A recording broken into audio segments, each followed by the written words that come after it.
நான் BE MBA படித்ததுக்கும் இப்போ செய்கிற துறைக்கும் சம்மந்தமே இல்லை. நீ படித்தது வேற, ஆனால் நீ நடிச்சுக்கிட்டு இருக்கிய அப்படின்னு நீங்கள் கேட்கலாம்.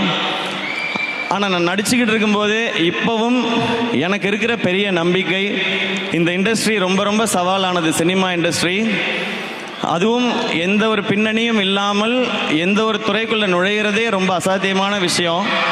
அப்படி அந்த துறைக்குள்ளே நுழைஞ்சு அங்கே சவால் வரும்பொழுதெல்லாம் எனக்கு இருக்கிற ஒரே தைரியம், என்கிட்ட 2 டிகிரி இருக்குது, இங்கேருந்து அமிச்சிட்டிங்கன்னா நான் ஏதாவது ஒரு வேலை செஞ்சாலும் என்னால் பொழைச்சிக்க முடியும் அப்படின்றது தான். அப்படி நிறைய பேருக்கு இங்கே கனவுகள் இருக்குது. எனக்கு நான் படிப்பு டீசெண்டாக படித்தேன் நான், ஆனால் சினிமா மேலே ஒரு ஆர்வம், அதனால இந்த பக்கம் வந்துட்டேன். ஆனால் இங்கே இருக்க ஒவ்வொருத்தருக்கும் ஒரு கனவு இருக்கிறத பார்க்குறேன். அந்த கனவை நோக்கி நீங்கள் ஓடுறத கவனிக்கிறேன். உங்களுடைய ஒவ்வொரு கதைகளும் நிறைய பேருக்கு தன்னம்பிக்கையை கொடுக்குது.